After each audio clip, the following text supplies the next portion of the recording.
everybody. It's here, finally.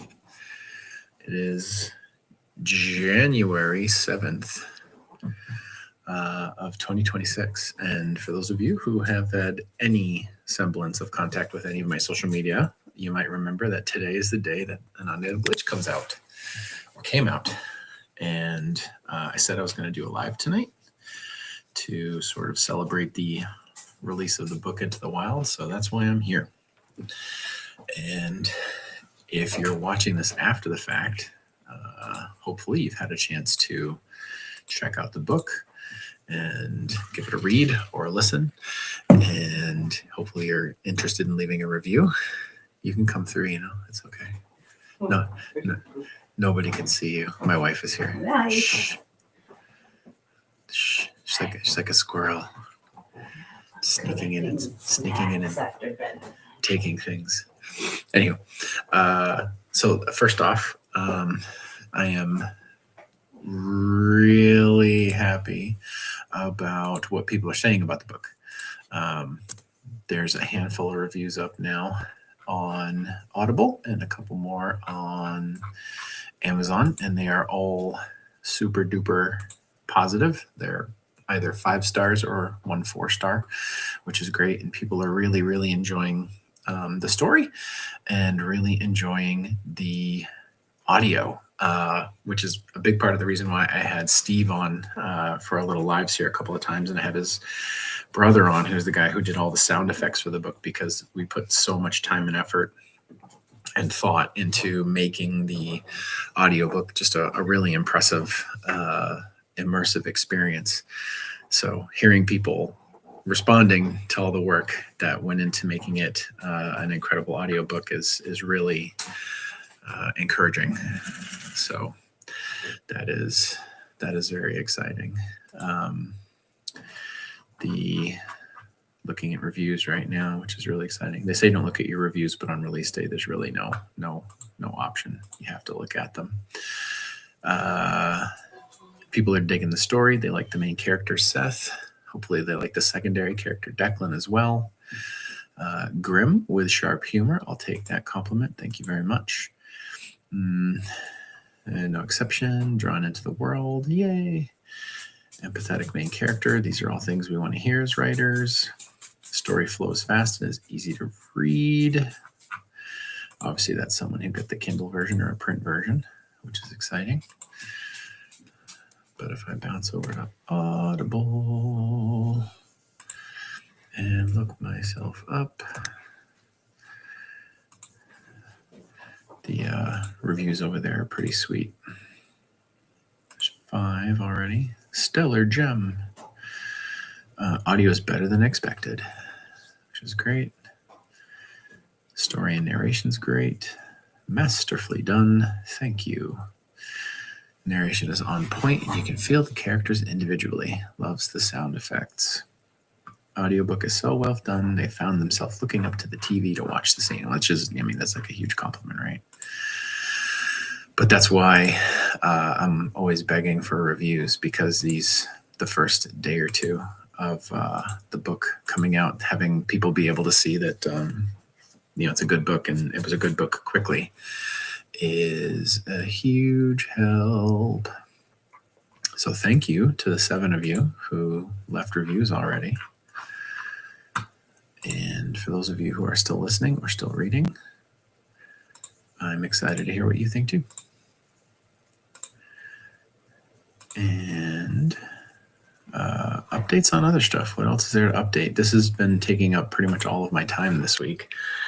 Getting everything ready and lining up all the posts across all the different social media channels. There's like 2 or 3 Reddit threads that I'm watching. There's the main Ring family group is active with stuff. And then there's several Lit RPG Facebook groups and stuff that I'm having to post in, which is great.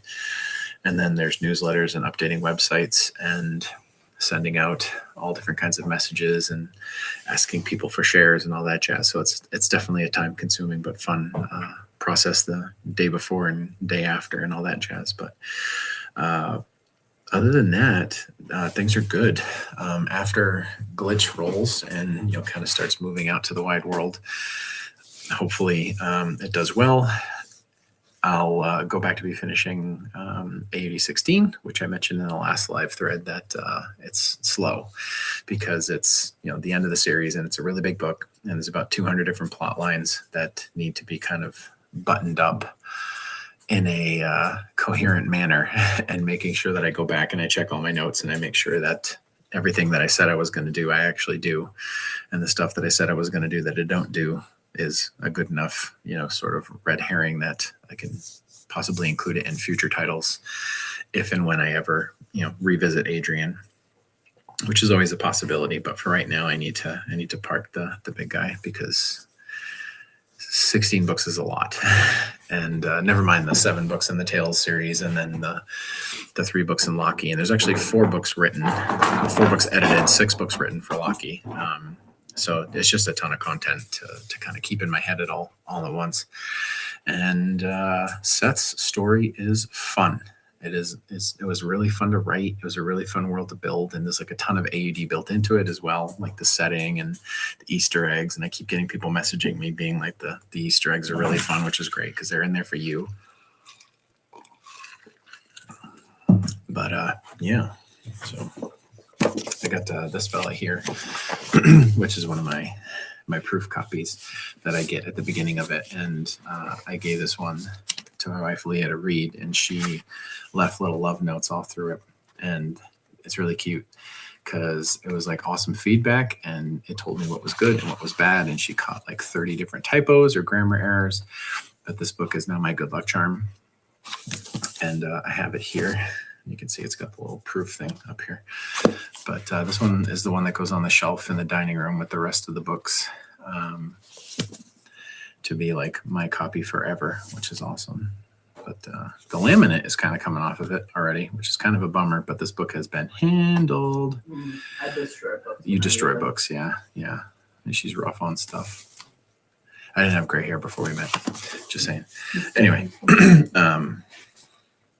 yeah, it's just really cool. It's a big book. It's 440 something pages, which is the biggest book I've written in a long time. It's comparable to like the Trinity or the Failed Coward out of AUD. It's a pretty big book. It's not quite as big as Midnight, which was just a monster. And I think Colony Lost was bigger, but that's like a space opera sci-fi, which is a big book anyway. Those are always big. Anyway, so that's where we're at. Super duper exciting. If anyone's got questions, go ahead and toss them out. I think I've got the chats running appropriately. I can see some of it or all of it, I think. There was a thing about how TikTok chats, this is streaming to TikTok, which is kind of cool. But the TikTok chat function does not integrate particularly well with the streaming recording service, which I guess is like a known issue. But that means I have to like look at one thing on my phone to see if I can manage any of the chat comments that are coming in, which I can't seem to find, which is typical. Anyway, if you're on TikTok and you're commenting and I can't see you, I apologize, but I will do my best to follow up. Otherwise, I can see YouTube and Facebook, no problem. So, hey, people. Ebo, is McGreevy based on someone you know? No. The original McGreevy, who shows up in Adrian's, was basically just like a police officer character that I invented. He's kind of like a tropey character, the big strapping lad who's working law enforcement in the Hallmark town, and his kid, who shows up later on, is not based on anybody either, nor is his wife. They're an entirely fictional character. A bunch of the people in AUD are based on real people, but McGreevy is not one of them. So, interesting question. But again, in Glitch, there's a road named McGreevy, and so hopefully you guys can read the Easter eggs in that story to know where that road leads.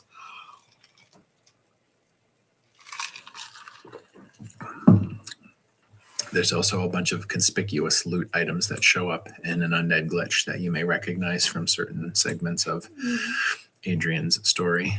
What? Some that made me cry. Some that made my wife cry, which I guess is a good thing. Yeah, It's a good thing. I have had so much help. Big Dan and the Ginger Ninja. Yep, that's right. I've had so much help with getting Glitch out, which has been like really amazing. Several of the lit RPG authors that I've been able to kind of stay close to this year have all been incredibly helpful. Michael Chatfield was one of the guys who wrote a blurb for the book that's up on the product page, which you can listen or read. And he wrote really, really nice words about the book. And he's been really helpful behind the scenes, just helping me make sure that I'm doing all the right things and hitting all the right notes and just being like really encouraging as I step into this new kind of realm. And James Hunter has been huge as well. And both of those two fellows have been writing in the genre for quite a while now, and they're really quite successful. So having them, kind of be there to hold my hand as I launched has been really great. And I don't know if they'll see this, but if they do see it, thanks, guys. I've already messaged them independently, but still, they deserve a public thank you. Jeff, you're loving the world. I'm glad you're loving the world. It's actually two worlds, really, if you think about it, because there's the game scenario world, which is where Seth is playing, right? Because he's loaded into this Waves of the Undead TV show vacation experience. And that setting has a world, right? It's got a story and a plot, and it's got, characters inside it. And then that is happening inside Seth's world, which is, the future. It's several hundred years in the future. And Seth lives on a space station that's orbiting Titan. And, he travels to the Immersive Entertainment Corp facility where they've got their game environments built, which are like, massive, football fields sized studios, basically, where they can put everyone in a room and then have the nanites take over their nervous systems. Thank you, Ryan. I'm glad you think the book is freaking amazing. I appreciate that. But yeah, it's like two worlds in one with this. Like you get the experience of, Seth's, real world and what he's doing on a day-to-day basis as he tries to take care of business at home and take care of his boys and figure out a life with his, sister who's got her own issues. And then he, ports into this game to, get a job and to get some health care. And, he gets sucked into this scenario, which he, wasn't supposed to. He was just supposed to be running like a table selling, tools or something inside a garage. But something goes wrong. He loads in wrong. And instead of being a safe merchant who's just supposed to like follow a script and tell people, take this quest over here and this, wrench is $5. He's instead dropped in a house on the edge of the game system. And they're like, no, you're a player. And he's like, no, I can't be a player. So, he gets to experience the entire world's plot as he integrates with all the quests and stuff and all the different, in-game events as he moves around this space.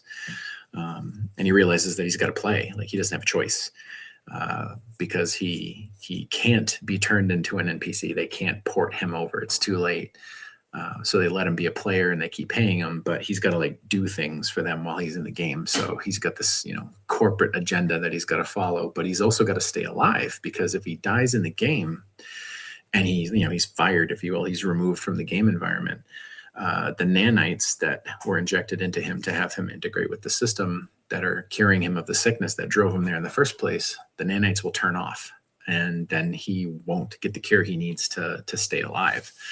So even though it's a game, the stakes are just as real as if, he was actually in real danger because for him, he actually is in real danger. And because it's my writing, there's more to it than that. But that's the nuts and bolts of it. So but yeah, I'm glad you're loving the world, Jeff. I appreciate it. It's really fun to develop the two storylines that are more or less independent of one another because everything that's going on with the zombie apocalypse in the game is not at all related to the events of what's going on outside of the game setting. So it's two different, total experiences, which is great. Thank you, Anthony. I appreciate you getting your Kindle copy. That's awesome. It's a fun book. It's a fun book. When I get more codes, I'll send you an audio code because the audio is pretty crazy. Yeah, I gave out, they initially give you 25 US codes and 25 UK codes to distribute. And you don't get more codes on a title until you reach a certain sales threshold. And then once you hit that threshold, they just give you another 25 more. And I gave out all 25 of my US codes and about 15 of the UK codes, which is a lot for the UK. Usually I don't give hardly any. But all of those codes are out. And until the book hits the first sales threshold, I can't generate more codes. So I am sure it will hit the sales threshold. I just don't know when. I don't think I've had a book not hit the sales threshold, which is awesome. But yeah, I'll get them out to you. People are reading it, which is cool. I got, people buy it, right? And I can run reports to see if people are buying it, which is awesome. And then I get page counts reports as well, which is, when people are reading it in the Kindle Unlimited program, I can see how many pages have been flipped on it. So it's really neat because I sold 3, I sold 7, I sold 10. That's cool too. But when you see the number I've had 3,000 pages read today, that's just cool because it's a way bigger number. Even though it's not actually really any different. It's just a cool number to look at.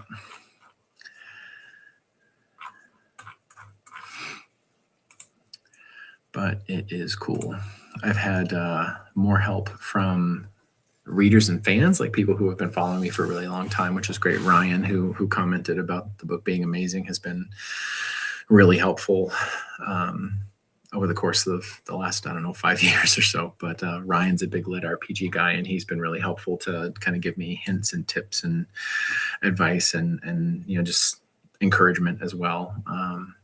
And then Justin, who, if you guys were in the chat, Justin's, again, a big lit RPG guy, and he's really plugged into the community. And having him help me with the social aspect of it, how to integrate with the groups, how the different vibes are, has been really helpful. So thanks to you guys. I don't think Justin's here right now, but that's all good. What else? Geez, yeah. So if book 1 does well, and I expect it to, I'm planning on writing a total of 4 in this series. And then at the end of 4, based on how I'm compartmentalizing the story arcs, if there's demand for it, there's interest, I think I could do probably 4 more, which is pretty cool. Jeff, the audiobook is ridiculously well done. Thank you for saying that. Thank you. The amount of effort that went into making a quality audiobook on this thing was excessive. Obsession. I can't even tell you the amount of work. And I'm so glad that people are hearing it and they feel the same way, because I've been sitting on these recordings now for months as Steve records chapters and sets them up, and we kick them back and tweak the special effects and change this and change that and up this voice and down that voice and fade in and fade out. And I mean, it's got music in it too. So being able to finally have people listen to it and they actually like it is a huge relief. Thank you, Jeff. Wendy has been added to your Kindle library. Yeah, finish your book. Don't worry about it. It'll be there. But let me know what you think, please. I want to know, even if you didn't like it, let me know why you didn't like it. Because if I can make it better, I will make it better. Not this one because it's too late, but future ones. Can't unbake this cookie. Nor would I. I like this book a lot.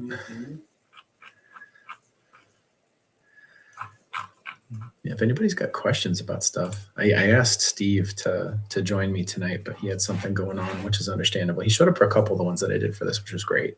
And we had Tim, his brother, on, who did the sound effects. Tim is part of a group of 1 called 8-Bit Alchemy.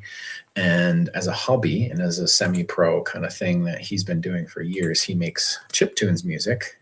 If you missed the show with him on it. And chiptunes is basically you take the sound from Nintendo games and Sega Genesis games and all the consoles from the 80s and 90s, and he samples all of those sounds and then creates music out of video game sounds. So the music inherently sounds like classic video games, right? So if you're listening to the book, all of the little noises that are built into the back of it are made from samples of original video games or synthesized versions of it. So he did a great job making them sound good and creating music that enhanced the mood of the story. So it's just really exciting, really exciting. The goal with these audio books is to like make something that's like bigger than just a book, right? Like more like a movie or a TV show. And audiobooks are, for many of us authors, the closest thing we're ever going to get to that, right? Where we're dealing with performers and they're adding to the story, and there's flourishes and accents, and you're working with a creator on like how to read lines and how characters should behave, and do they put this different emphasis on that syllable kind of a thing. Because there are characters who you read in your head when you're writing it, but that wouldn't necessarily transfer on the page effectively. Like I think it's Joe Lansdale, the author, was like, you can have a character speak with like an accent, but you can't write that character's accent through every line because it becomes too much. It like wears out the reader. So if someone speaks with a Southern drawl, you can't write every single thing in a Southern drawl. But when you're working with a narrator and you can say, hey, this person's German, or this person, originally spoke German, so put like a tiny bit of a German accent on some words, that might not show up easily in the written form, but can be done much easier through performance. So so much work goes into making them and having them like come out quality, and hearing that people are digging it is just like 10 out of 10 awesome life experience. So, and I am hopeful people continue to listen and read and enjoy it. The genre's big, and the bigger audiobooks that have come out are put out by Sound Booth Studios, which are the people who do Dungeon Crawler Call, which is like the cat's meow, quite literally, of lit RPG right now. And they do like really high-end recordings. They've got multiple voices, big voice casts, special effects, like the whole nine, and great audiobooks. And I thought to myself, look, if I'm going to do this, I got to do that. Like I got to do that. And it's a huge part of the reason why I wanted to go with Steve, because Steve has an audio production background, and he was going to be able to bring that ability to the book, and he did. And he crushed it. So big time thank you. And the print and the Kindle share similar formatting, right? Because it's all generated off the same file. And I tried to use fonts that were, digital video gaming, right? So you can see chapter 1.1.20, call me Jamie Lannister, but with 2 hands and no incest. It's like digitized and pixelated and stuff like that. And the chapter numbers, by the way, this one's 1.3.38. Peekaboo. I'm holding this like trash. The chapter numbers are a code. So for those of you who are reading it, there is a rhyme or reason. The numbers change for a reason other than just counting up. So I'm sure with very little thought, after the book is over, you'll be able to piece together what the formula is for it. But it's just one of those little fun Easter eggs that hopefully some folks can figure out, which is fun. Fun for me. I can't remember who I was talking to about it, but I get asked every once in a while, like, are there Easter eggs that people haven't found? And this is going back to like when AUD was just starting. And there are absolutely Easter eggs that I've put into Adrian's that people still haven't found. And they're pretty obscure. So like the likelihood that they'll ever be found is pretty low. But as a writer, it's like incredibly satisfying to have people find those things and be like, you got it. You're paying attention. Yay, buddy. And there's a bunch of them in here too. And with only one book, the likelihood that people will find them all, because they'll have time before the second book comes out, is pretty high. But, we'll see. In related news, I haven't told many or any people this, but I am working on a bunch of Corrupt campaign merch. So like Unus Mundus t-shirts, Immersive Entertainment Corp logo stuff, in jokes from the the game and like the storyline and stuff like that. Loot cards on coffee mugs and shirts and stuff like that. I have a few of them up on my Redbubble, but I'm still adding more because it's really fun to make merch for it because there's so many jokes inside it. So hopefully I can roll out a little announcement in the next couple of days to after people have read it and feel like buying a shirt to support the series. It's worth it.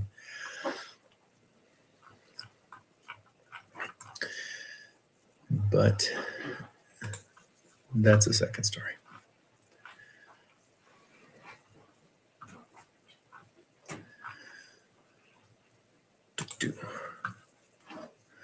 Anybody's got questions? Fire away. I'm here.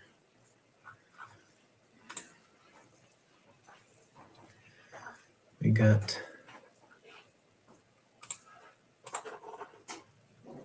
keep like going back and checking for more reviews, which is what I've been doing in my spare time all day because it's cool. It's so neat.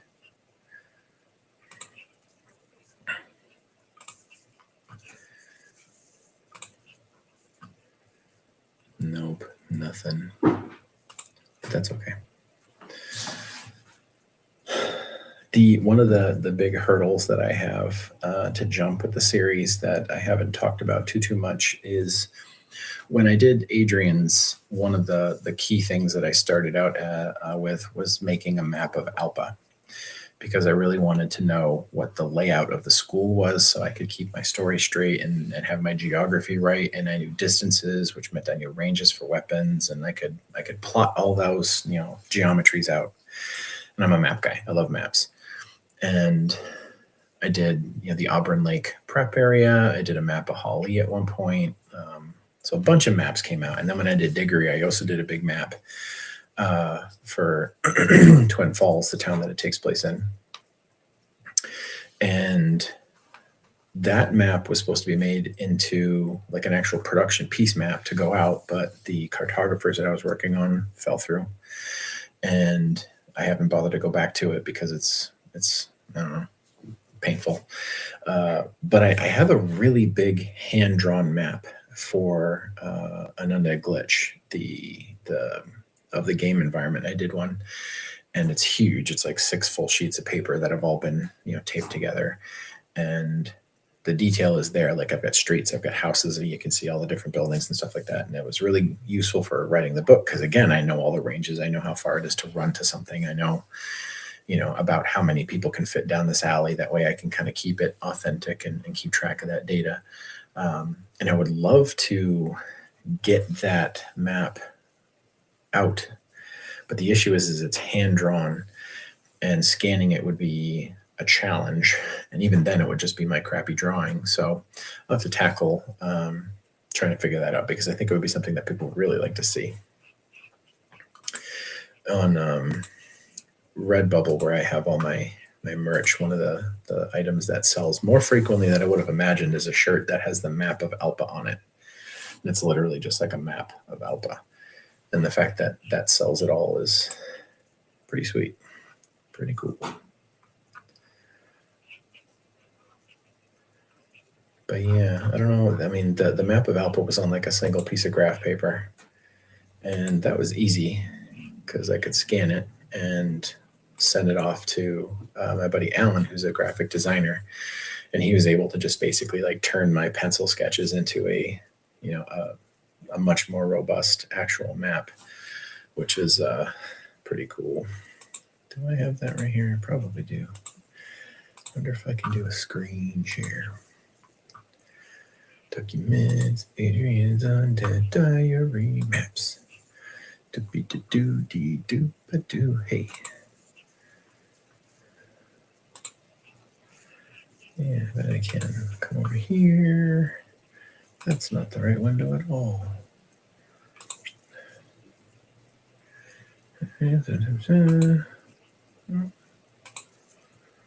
Screen share. Where is it? No, this guy right here. Share. So you can see that's the map of Alpa right there, which, lays everything out over here on where the 1 is. You can see the bridge on the western side. And from there, you drive onto campus and all the small buildings on the right-hand side, which is down to the south.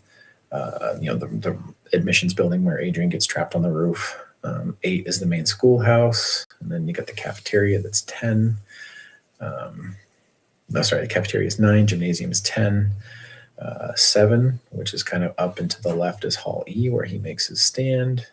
Hall A is 6 right next to it. 18 is the maintenance area. There's the baseball fields and the soccer fields and all of the staff housing, which is where he does the pyre, later on. But I want to do some kind of map like that to, get people an idea of what they can get, or how they can envision the environment that Seth's playing in. And if you read the book, the Waves of the Undead scenario that he's playing in, that's the name of the show that he's a part of. The game environment for it is like phase 1, phase 2, and phase 3. And in phase 1, the game environment is a square that's a kilometer in each direction, which is pretty big, but not gigantic. And then phase 2, you cross a bridge, like an actual physical bridge, to go into phase 2. And phase 2 is 2 kilometers across, right? So much, much larger. And then phase 3 is 4 kilometers, so significantly larger. And as he moves further into the game, the quests get harder, the foes get harder, and you learn in the book that when you enter phase 2, PvP is enabled, so players can fight you. And that's terrifying because like the monsters are one thing, right? Like beating up a zombie. Okay, it's a zombie. It's pretty stupid. And even though in an Undead glitch, some of the monsters get mutated and become more dangerous, they're still fundamentally all pretty dumb. But fighting a player is a whole different thing. If any of you have ever played like the online MMO kind of PvP experiences, like when you're fighting PvE, when you're fighting the environment, the game, you know what they're going to have every time, right? Like you fight the dragon always has the same abilities. The dragon follows the script every time. But when you're fighting a player and they can go off script and they have loot and they have gear and all that jazz, it's a huge variable. But in phase 2, when that happens, I'll be drawing a map for it. I already started making notes for it. And then, then I'll have phase 3, right? And I'm going to want to draw a map for that because that's just how my brain works when I'm doing world building. But we'll see. We will see how that goes. I also did, if I can bring that fella up, I did the vicinity of Alpa, which is this map here. And if you look on the lower right-hand side, you can actually see Alpa and Auburn Lake. And that's the same map from the previous image, but we zoomed in, or zoomed out, I should say. You can see the scale of a mile up in the upper left-hand corner. So it's not a terribly huge area. But when it's just you, it's a lot.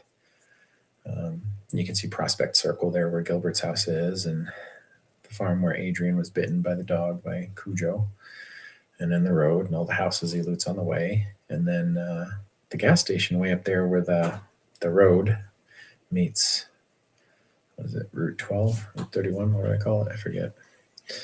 Westfields, to the left, and downtown's to the right. And yeah, so this is a cool map. People really dug it. And I would like to do more for another glitch, but we'll see. I drew a whole bunch more maps of different buildings and spaces inside the glitch universe, thinking that they were going to be more used than they actually wound up being. So I have a bunch of little floor plans of buildings where it's like, if I go back there, I've got them laid out, but those aren't really worth finishing and putting in a publication because they're like a building that he spent a chapter in. So that's not that exciting. Also, when it comes to the audiobook, Can't see maps on an audiobook. You just can't. But that's why I have them up on my Patreon, and I post them to Facebook every so often, because that way those people can, if they follow me on social media or they get my newsletter or they go to my website, they can get those things that the audiobook didn't offer them. But audiobook people do get the cool production. So sort of a pick your poison, I guess. And that's just kind of like my workflow process.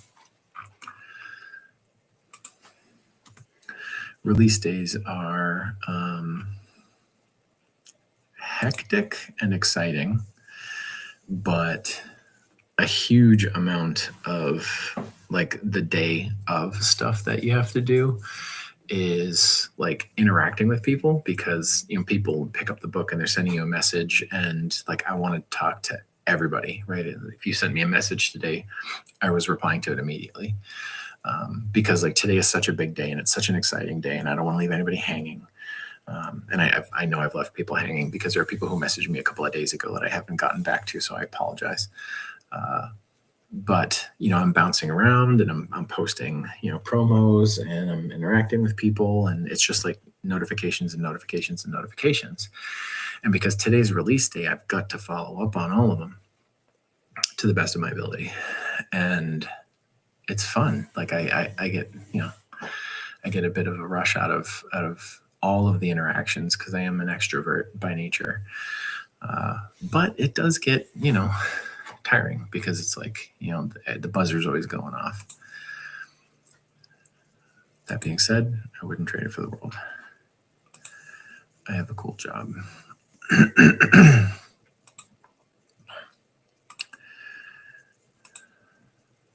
Very cool job.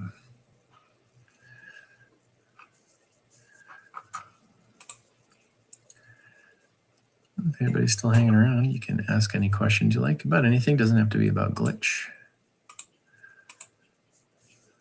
My wife pointed out that an Undead Glitch also spells AUD, which was absolutely not intentional, but is really funny, because if this starts pulling in people who are big lit RPG fans who have never read AUD, they're going to be like calling it AUD, and it's not the AUD that everyone who has been following me knows about. So I'm going to try and abbreviate it to just Glitch, and hopefully those people follow that program.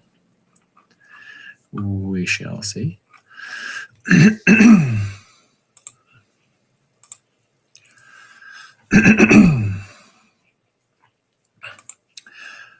It is exciting stuff. The whole process is fun. Like, it's just neat. Like I like being able to do the detail work on it, and I like writing the stories, and it's fun to entertain, and I like getting the feedback from people and knowing that elements of the stories are hitting.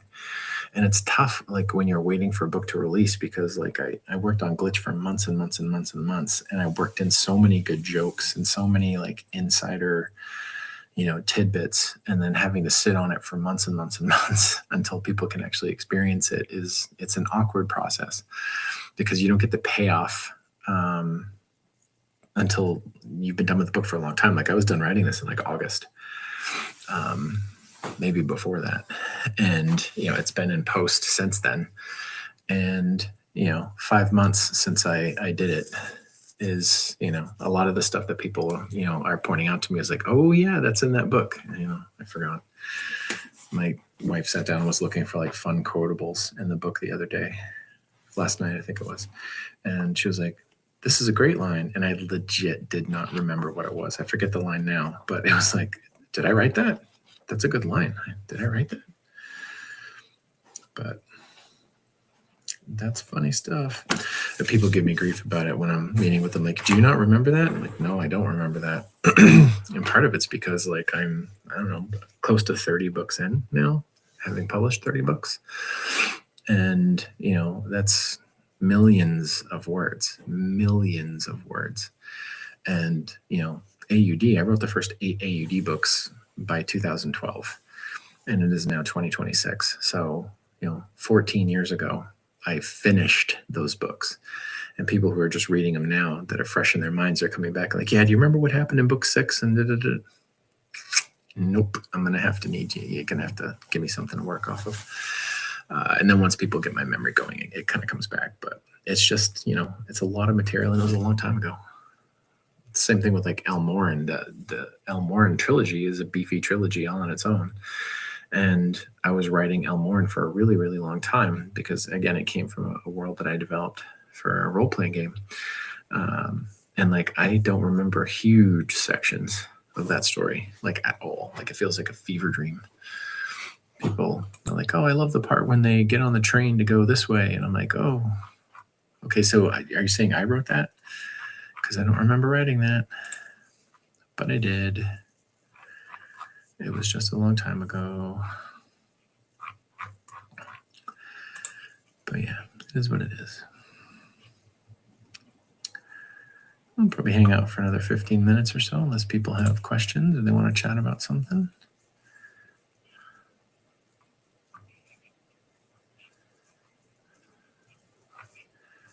We shall see. Dude, pardon me as I just run through my reports.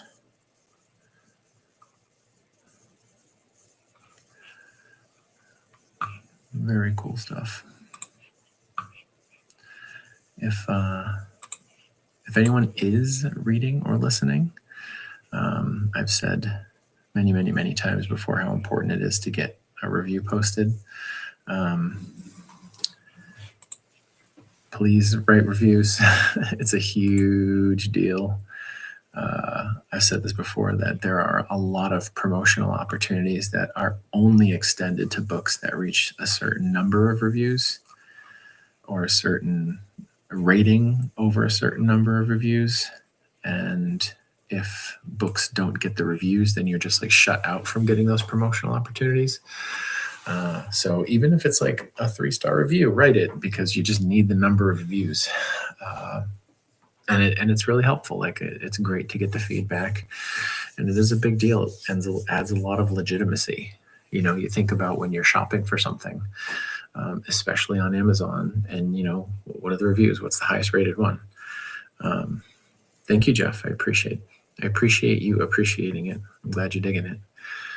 When you're going to buy something and you look at the reviews, right? Like, that matters. Like I helped my eldest buy a lamp for their room the other day, and we were looking through and we saw a couple that looked neat, but the reviews were like, oh, it's only like a 4-star lamp. Why? You get into the reviews and it's like, oh, this thing breaks a lot. It's like, oh, well, you're pretty rough on the lamp you have now because of that, so that's probably not the lamp for us.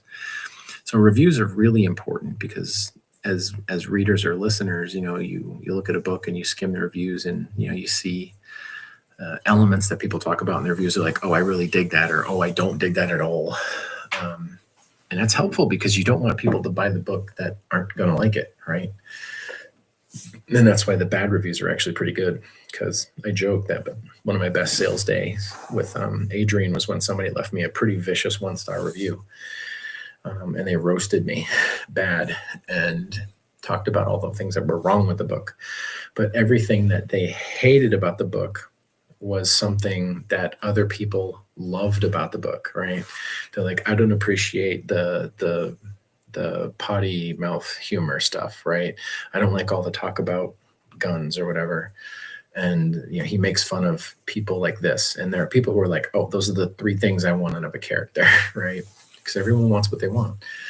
And they posted that review, and I posted a screenshot of that review, and I was like, this is crazy. And then I sold a bunch of books that day, because people are like, all right, well, that sells me, because that's exactly the kind of stuff I like to read. So even bad reviews are good. Just write reviews if you can. I know it's a lot, but it really, really, really does matter. Not to under or oversell it. It is incredibly useful and helpful. Good stuff. I don't know when my next live will be. I don't have anything on the schedule. And doing one a week for the last 4 or 5 weeks has been surprisingly challenging on the schedule because evenings are potentially busy. Because they can't do anything until the kids go to bed, and I want to make sure that they're settled. And sometimes they're up late, so that pushes the recording back. But I'll probably take the month of January off from doing lives, and then maybe at the end of January or something like that. And then February, at the end of February, I'm traveling to Virginia to go to AuthorCon. So if any of you are in the Williamsburg, Norfolk area, I'll be down there at the Hilton in Williamsburg doing Scares That Cares AuthorCon 6, which is a really fantastic convention focused on writers and authors and readers and listeners. I went 2 years in a row when the kids were small, 6 or 7 years ago. And then we stopped traveling quite so far as they were getting bigger and logistics became harder. But now we're at the point where it's like, yeah, we could do that again. So we're going to go back. I already got the tickets, and I'll be purchasing product to send down there pretty soon. So I have a good inventory of stuff. But it's a really great convention. It benefits charity. And it brings in a really wonderful crew of people. Brian Keene is one of the big people who puts it on, Horror Writer. And the 2 years that I went were both really just awesome. Just met so many wonderful people and hung out with some really terrific authors that I talk to online all the time. Because, I don't live in Virginia. I live in New Hampshire, which is, next to Maine and Massachusetts. So I see a lot of the people who live up in this neck of the woods a lot, but I talk to writers from, all over the world. And anytime I can travel to a different area, inevitably I wind up, meeting somebody who I talk to. And that's always really cool to put a face with a name and actually have a conversation in real time. So that's always really fun. And meeting fans is awesome. Getting the time to sit and chat with somebody who, put their time and money into a book that I wrote, and be able to answer their questions or hear their, opinions and feedback and thoughts and hopes and wishes and dreams is, that's cool. That's just cool. And I can't even imagine if I was a huge fan of somebody. I am big fans of some people, and when I get to meet them, it's exciting, I went to a writers conference this summer, and John Langan was there, and John wrote a book called The Fisherman, and it's a cosmic horror Lovecraftian story about a widower who takes up fishing when his wife dies, and he starts fishing in this river that's allegedly haunted. And the more he fishes there, the more weird things happen, and it gets really, out of this world, scary and terrifying. And it was a really terrific book. And he was at this writers conference, and I didn't know. And I was sitting there BSing with these people and having a grand time. And somebody was like, "Oh yeah, make sure you talk to John Langan about something." And I'm like, wait a minute, John Langan. And I pulled out my phone and looked it up, and I was like, "Oh shit!" He wrote that book I really like. And I went over and talked to him, and that was just, awesome. And he signed my book, and he wrote, the book's The Fisherman. He wrote a little fish hook inside it. And I was like, ee, really cool. But that, I fanboy over people that I really admire, which is cool, especially writers. I don't get too jazzed about, meeting TV celebrities or singers or anything like that, which, it's still exciting, but writers are people who are I compare myself to in a very personal sense. And that's always interesting. So, all right, I think I'm going to head out for the night. It's 10:30. We've been on here an hour already. For those of you who have stuck around, I appreciate it. Thank you so much for your time and your effort and your thoughts and your questions and all the nice things. And again, if you haven't picked up an Undead Glitch by the time you see this, it is out. You can get it in ebook, audio, and print. All of the regular channels are available. I highly suggest the audio version because it is so cool. But anyway, you want to digest the story, I'm thrilled to have you as part of it. please let me know what you think of it after you read it or listen to it. And, just thanks. Like, this is so cool. It's